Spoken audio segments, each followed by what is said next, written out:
Welcome to the Music for the Soul podcast, where we talk honestly about difficult things.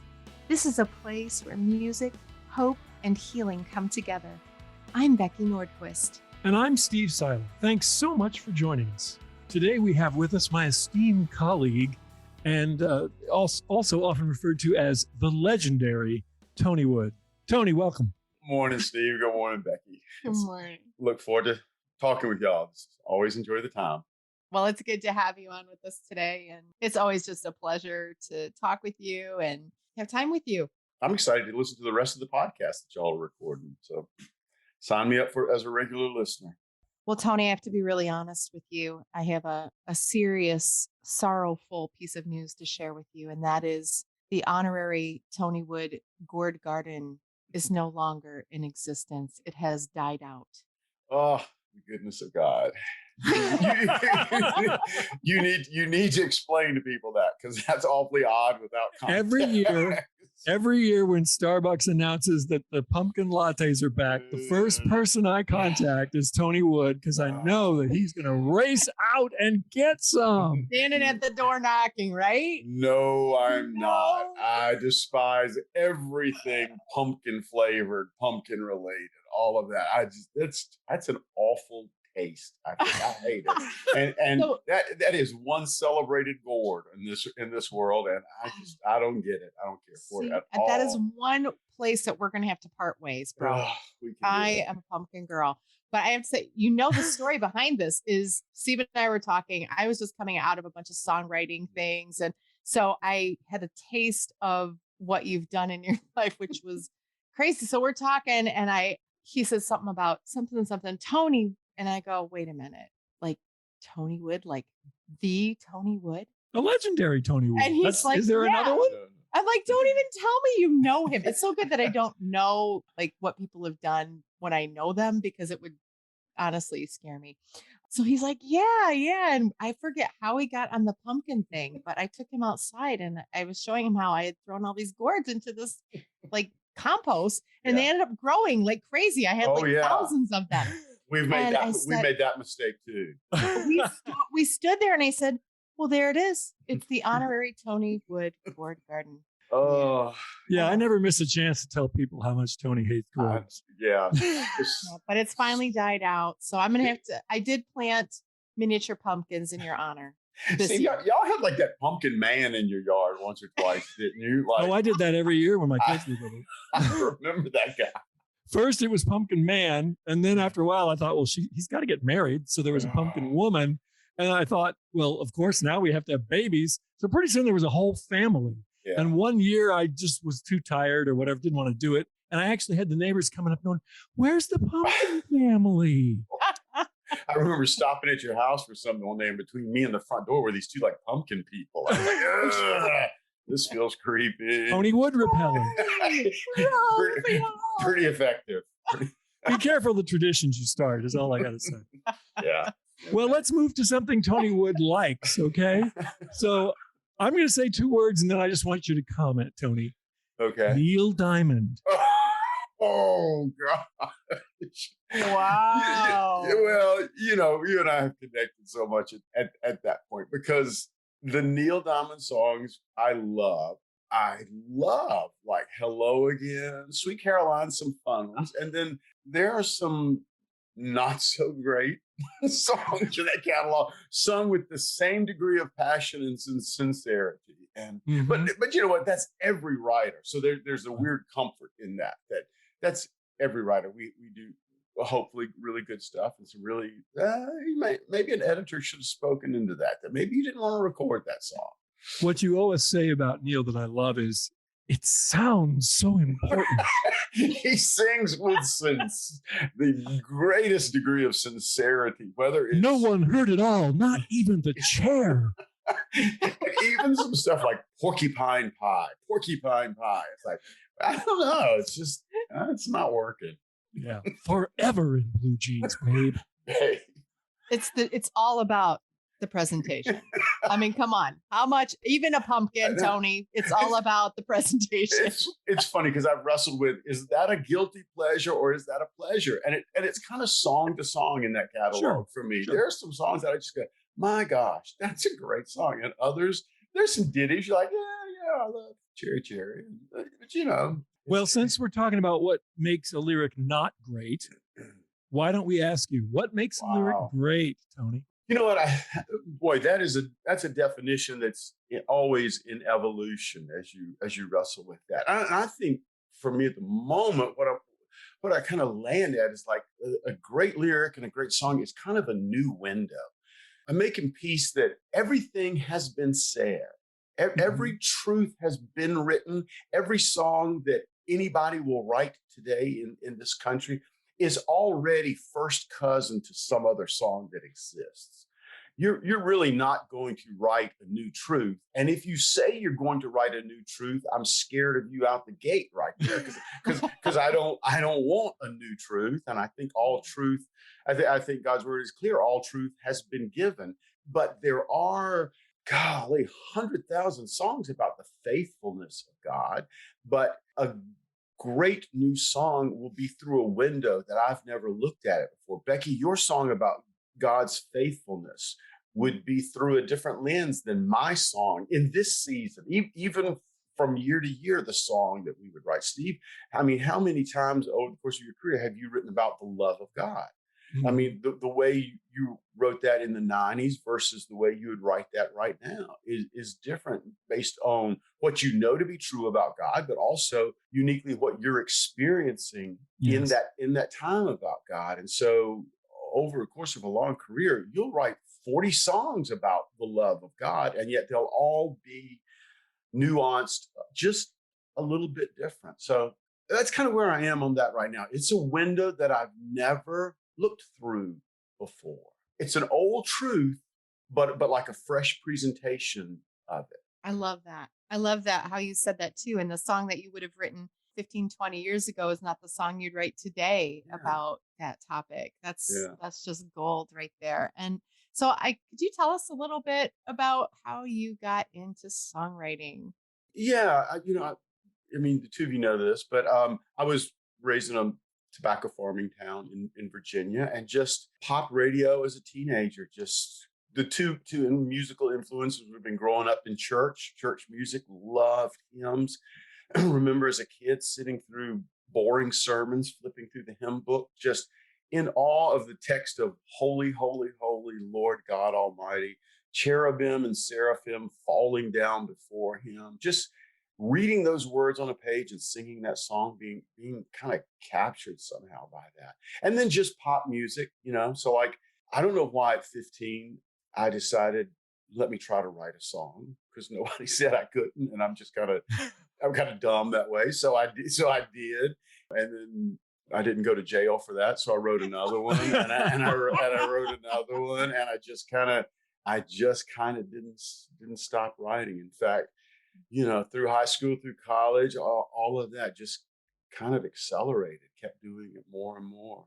Well, as a lyricist, you're a mouthpiece for others. I can remember being called into sessions where, as a music writer, and now I realize, okay, I'm especially if it's an artist, mm-hmm. I'm now going to speak for them.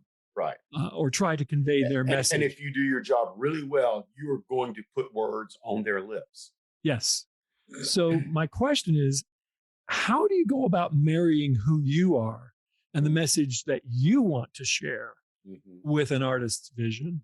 I think, golly, I feel like all at once my mind went down about 3 roads at one time with that. First, it depends on how you view what you're doing. And I view that as a songwriter who will never have like the Tony Wood record out. I've made peace with that long ago, that I will not be the artist. I don't wish to be.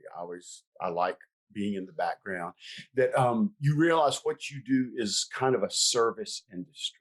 It's not about me. It ultimately has to be about them and their preferences. And every artist has unique language preferences. I mean, there's a big pool that in general we all the way that we talk and the way we communicate, but every artist has their own preferences of types of things that they would like to say. So you know that you're going to serve them. But I find I can't start writing the song, even if it's somebody else's idea, until I have that moment where I'm aware of where my story intersects with it.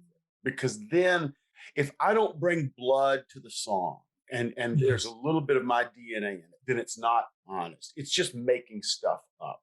Right. So I got to find that.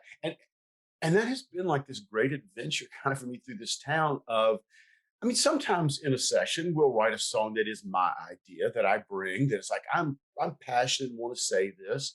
On other days, it's like someone else would like a song about this topic. And if I can tuck a little bit of my story, what I believe, what I'm passionate about into it, and yet they take it, man, that feels like success at the end of the day. Because I walk away going, it's honest. I truly believe this, because I'm not going to write it if I don't feel like it's honest and true. True being in accordance with the Word of God, with ultimate truth. Right. But then that I really believe this is right, and I have experienced God in this way. And so tuck that inside. And so sometimes, there are just certain little lines in the second verse of certain songs that that's what satisfies me creatively. It's like I snuck that out in the world. And you didn't go to jail for it. That's right. Well, we've co-written a ton of songs together, obviously, Yes. But I wondered if you had any idea how many Music for the Soul recordings you have in our catalog. Tony Wood lyrics in our catalog. I don't. Yeah, it's funny. I pulled up in my iTunes Music for the Soul songs and it was a lot of titles, but I don't know. Do you? Oh, of course. He's the data guy after all. That's right. The answer is 27. Wow. 27. And I want to play one of those right now, and then we can pick up on our discussion. Here's a song called As Good as Goodbye Gets.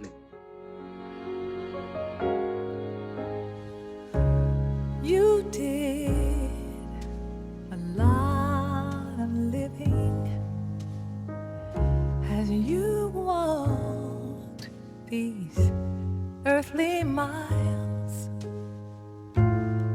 It's funny though, I'm crying still somehow.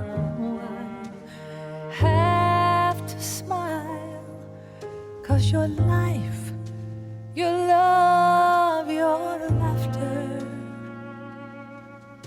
touched everyone you met,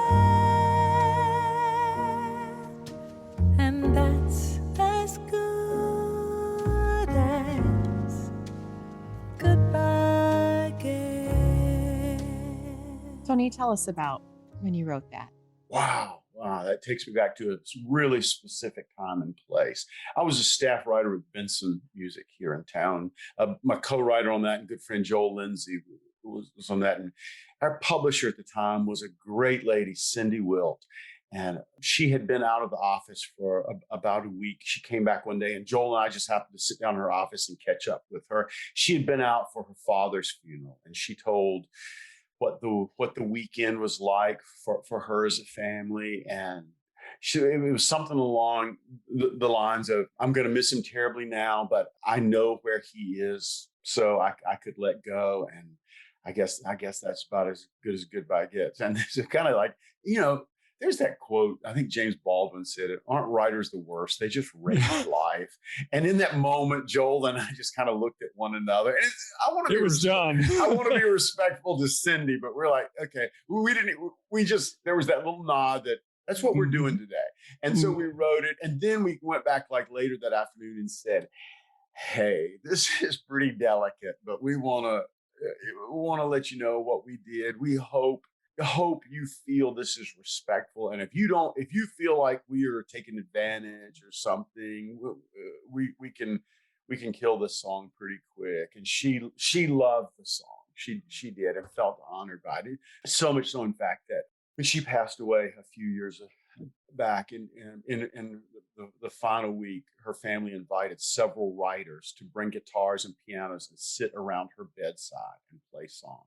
And they asked me to come and play that. And that was her family's request. And I just felt like, man, that her family had kind of embraced that song. That meant a lot. It felt like we did our job as a writer for that. And then for that to work in the Drink Deep project. So it's like all the places that a song of comfort can go. I didn't know that Tony had written that song. And when we met, the first meeting we had about Drink Deep, and we're beginning to lay out themes that we needed to cover, I said, well, there's one song that's already written that we don't need to write. And I heard Joel sing it at Write About Jesus. It's called As Good as Goodbye Gets. And Tony just kind of smiles. Yeah, I wrote that. And then he turns and says to me, and there's another song that we don't need to write, and that's Death Has Been Conquered. So that was a song that I'd written previously with John Mandeville. So it's interesting how songs, they kind of develop their own life and kind of go where they want to go. And they have appointments scheduled that you don't even know about when you're writing them. Because I think in the best of situations, they're lifelines that get out to people. And because I still need songs. I still need songs in the right moment to say the right truth. It's funny because I thought at some point you may ask, so what are some of your favorite songs in Music for the Soul catalog? And then I was like, well, there's what I wrote, and then there's what I didn't write. And Death Has Been Conquered, because I think you were a little on the fence maybe at some point. You had a lot of songs circling, some to be written. And that was one. And that song for me in the catalog is just that lifeline song. Every time I've gone back to that record, sometimes I play through the whole record. Sometimes I skip and cherry pick 2 or 3 moments, but I will always hit that moment because it's just bullet point, big truths. The epicness of the power of God and life conquers death. And that speaks to me. It's funny. That may not be the song for other people on that record, but it's the one that I just keep hanging on to. Bam. That's a big truth. I can hang on to it. Yeah. Tell us about some other songs in your life that have been significant. Wow. Okay. Along the way, it's funny. A song came up in conversation with a friend last week that kind of reminded me of something. When I was I mentioned the hymns earlier. Another one, I grew up in church, 16, 17. I accepted Christ as my Savior in about the 6th grade. I think as high school was drawing toward an end and you start looking out at life, and I was wrestling a little bit with who's going to call the shots in my life, me or God? Am I going to truly seek what He has for me, or am I going to walk the path of what Tony wants in life? Just this below the waterline, kind of back and forth wrestling from a place of relationship with God. Not saying He wasn't trustworthy or anything, but just kind of wrestling with what do I really want to do? Our church was heavily influenced by the music of Bill and Gloria Gaither. Our music department took a trip to the Roanoke, Virginia Civic Center. This would have been 78, 79. They were introducing a new song on that tour that, in the catalog of Gaither songs, this is not in the top 50 of big songs. I mean, come on, they have epic copyright, Mount Rushmore kind of copyrights in that catalog. And this is not one of those songs, but it was a song they were introducing on that tour called I Am Love. Just a gentle kind of a sing-along thing. And I'm sitting in about the 7th row right there with my friends from church. And the line from the song is, I am loved, I can risk loving you. And here's the line. For the one who knows me best loves me most. Mm-hmm. Not even the title line of the song, not just a little line tucked in. And I told somebody once that line came off of that stage like a spear and just pinned me to my chair at that moment. And in some ways settled that wrestling, because if that's true, the one who knows me best loves me most. That night in that concert, I laid to rest whether He is trustworthy. He is trustworthy, because that included all the bad stuff, all the shady stuff, all the inner stuff. If he knows that, I believe he does, and loves me best, he is worthy of my trust with every mile and every detail of the rest of the journey for the rest of my days. Okay, case closed. I had landed the plane on "You Are My Savior." I walked out of there landing the plane on "You Are My Lord." I will trust you. So the pretty significant song at the right moment, again, like a lifeline that just hit when I needed it and presented in a way that just connected to the heart. So yeah, I believe in the power of music. Yeah, I love Case that. closed.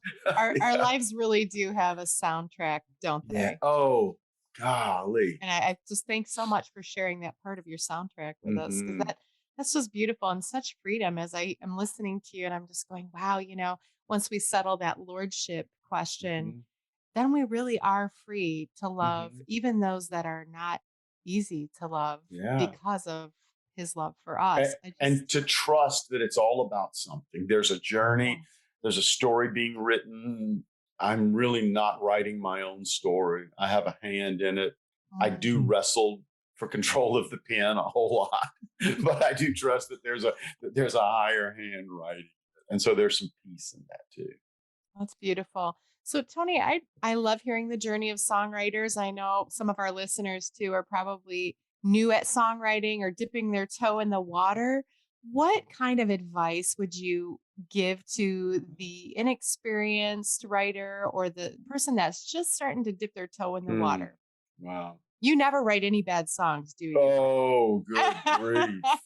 Yeah, I just at a position where I don't have to show those to people these days. You just put those in the back of the notebook, and you cannibalize them later for a couple of good lines that were a good line here. Yeah, you use later anyway. You know what? I think you always start off writing for the platform where you are. I when I was 16, 17, writing songs, I wrote about my friends in my youth group, because I exhausted my life at that point in about 6 songs.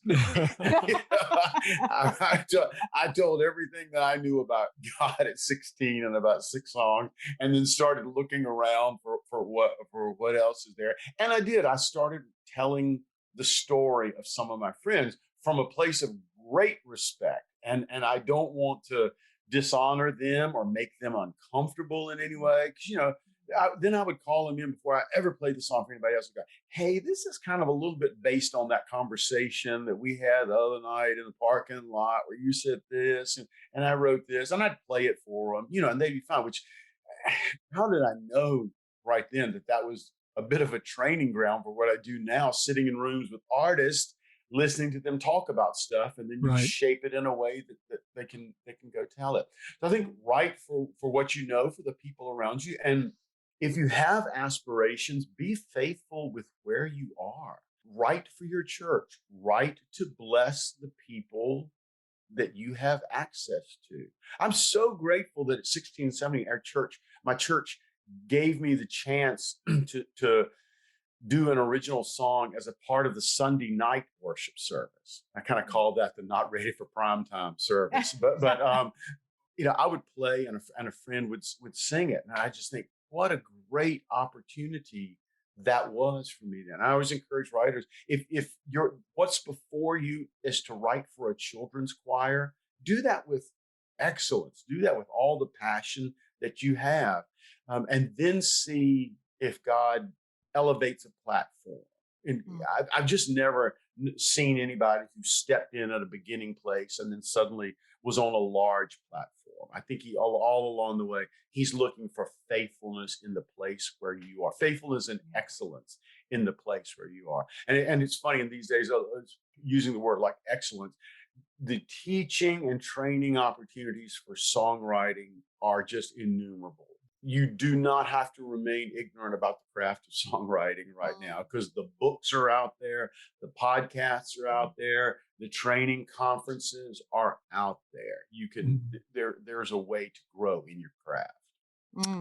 Yeah, learn your craft for sure and bloom where you're planted, right? That's it. Yeah. I believe that. We bloomed one time in a rather strange place, Tony. You remember?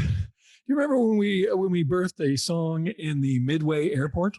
I do. That would be chaos of the heart. Yeah, we were on a layover coming back from Minneapolis, where we'd been to a concert where they'd shared some songs we'd written, and we were working on a project. Music for the Soul was working on a project on suicide grief, and you and I wrote that entire lyric in the food court at the Midway sitting at one of those high top tables right there, back and forth. It's funny because I've talked about that in some conferences where I teach about writing time is precious time. I mean, you can't just wait until you're inspired to sit down and write. A true writer will grab those moments anytime, anywhere. A good songwriter does not mind having their oil changed in the car, because that gives you 20 minutes to sit in a waiting area. And if you prepare, you should have your notebook. You should have ideas ready that you can just jump off. So that was us just taking advantage of a sit down, start batting it back and forth. And then it's like,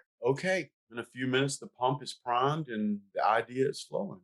I wanted to ask you this also, because I've heard more than one younger writer talk about how you've fathered them. And just this last week, I was talking to a very successful worship chorus writer who said she kind of relies on you as a trusted big brother. So I wanted to say, you've talked a lot about serving, serving the song, serving the target. Do you see co-writing as serving more than just the song? The appointment, the time, the people. Songs matter greatly. I believe that. Songs pale in comparison to how much people matter. So anytime to walk in a room with somebody, a brother and sister in Christ, or sometimes with somebody who's not a believer, I'm kind of aware of this is an appointed time. Gosh, if I buy that Jesus is Lord of my life, and I have these appointments on my calendar, I realize there's a divine aspect to all of them. Now, there's a work aspect. I do want to do good work and make time to get to the crafting of the song we need to, but people will always matter far more than the song. So I want to be present. I want to know, hey, are you good? What's up with your family? We have stuff to catch up with. Wow. I mean, sitting with the two of you enough times, you know that's where we're going to go first. We're going to do real life, get that out of the way. Sometimes that's easy as a minute or two, like, oh yeah, we're good, this is that. Sometimes that's going to take a while, and we're going to talk a while, and we're going to pray a while. And sometimes that's the song that comes out. Sometimes that's kind of the day, and I trust God in that. I want that to be my priorities, that I believe internally, but that I also live out that people matter more, and let's care about people. You're talking about co-writes, and I just have a very serious question to ask you, and that is, and there's only one right answer right now. I'm not buying it from your tone alone, but let's go. Your favorite co-write of all time. Oh my God. Only one right answer. Come on. This is Heaven's Playground. Heaven's Playground. Let me think. Heaven's Playground. There's no cheating on this. All Steve right. Miller, really? I mean, come on now. Trying to help a brother out here. Well, Sorry, see. There was a song called Heaven's Playground that I remember. Well, you were talking about caring, and I love that. I actually wrote that down while you were saying just songs matter, but songs pale in comparison to how much people matter. And, certainly that is a highlight in my memories of all time, was sitting with you and Steve writing Heaven's Playground. That was years of trying to, I hate using the word birth, but really it was a birthing of a piece of my pain that I couldn't get out without you guys. And I'm eternally grateful. I remember when you guys sent me just the work tapes of that, sitting in my hotel room in Franklin and just sitting on the floor sobbing. It gets me teary now, because it did so much. It was so much more than the song. It healed places in me that I didn't even realize were still so deeply broken. And that night, just sitting there listening to you guys in the Steve scratch vocal. But just sitting there Careful. I'm being kind here. I didn't say anything. What was it? The chuckles? No, I'm kidding. But just sitting there in its raw form and just allowing the music to wash over, and how well you both cared for my soul in that session as well, and honored the hope and yet all the pain wrapped into infant and pregnancy loss in that song. And what started at my son's grave ended gloriously in Franklin in a situation that I never would have dreamed I would have ended up in. And it just speaks so much to both of you, not just as songwriters and being amazing at your craft, but to your humanity and who you are as humans, and how it really does you serve through what you do. And I had to say this because I couldn't let this podcast go by this without just saying thank you so much for caring for this girl, both of you. Thank you for saying that. Those moments are very sacred, because I knew enough of the story Steve had kind of told me before we actually met to sit down. And it's like, that is something I absolutely love about the Music for the Soul catalog, is we get to be brutally honest about how awful life is at times. And yet you write it with attention that we are people of hope. Yes. And I love writing just general Christian songs, but sometimes we don't get to go into the awfulness quite as much as songs in a context that work for the themes that Music for the Soul presents are about. So we get to be in the shadows a little bit more. And I think when we do, in the best of moments, somebody hears that and goes, I'm not alone. I have to tell you, years later, I never would have dreamed that God would have taken that song, but I ended up at Gloria Gaither's intensive for songwriting and shared. Okay, now the truth is coming out. I did share the work tape. Forgive me. I'm off the hook for that. We were talking about the process of writing and stuff, and then I shared the completed song, and there was this gentleman who was probably close to his 70s in there, and he got up and he left the room. And later I caught up with him, and he just said, it's been, I think he'd said 50 years or 30, 45 years, but they had lost 2 daughters. And he said, I've always wondered about where they were in Heaven's Playground. It gave him this beautiful visual. You just never know how God's going to take something. And I just wanted to share that with you too. And for guys like that, a song is available for when you want to go there.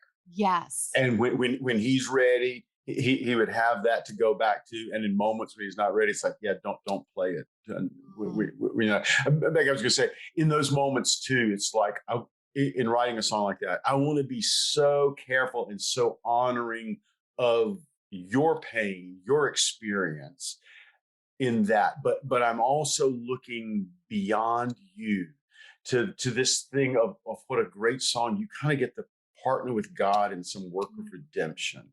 As past you are hundreds, thousands of other people that it's also their story. And I want to write it in a way that it passes through you, but they don't see you. They just see themselves in the story.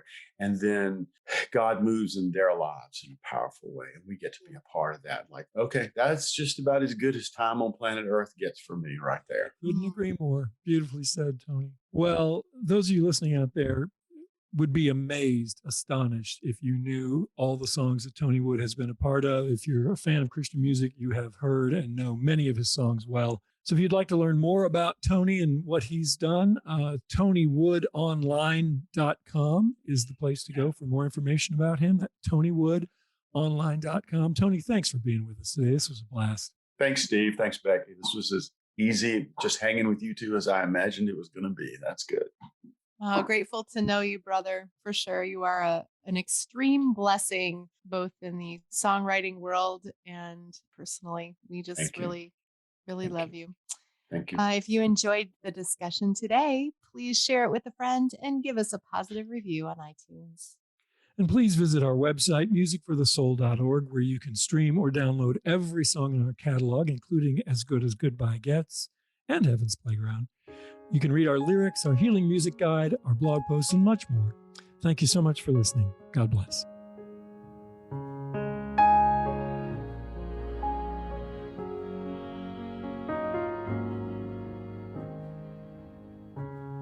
We said our last I love yous as we held each other tight with years of tender feelings overflowing from our eyes. Now here I am with memories, all alone but no regrets, and that's as good goodbye gets.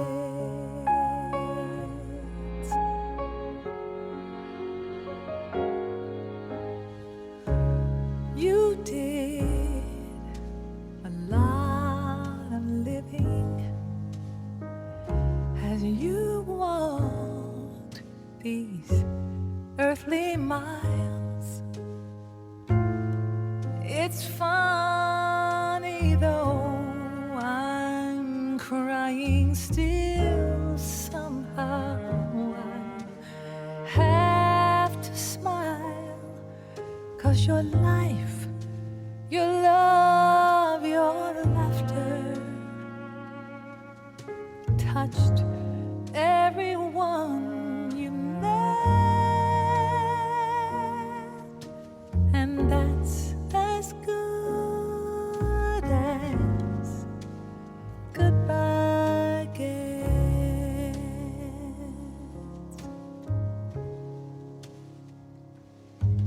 There's a deep, deep sadness that comes with letting go. Yet even though I'm grieving, there is peace,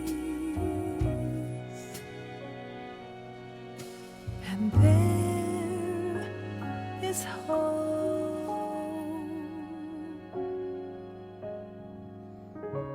'Cause everyone who knew you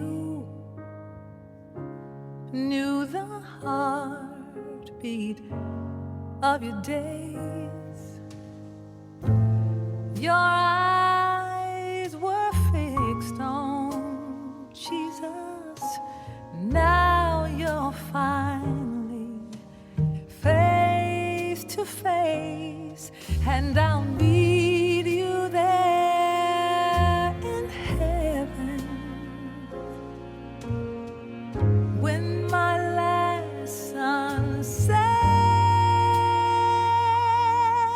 and that's as good as goodbye gets. Ooh, that's as good as goodbye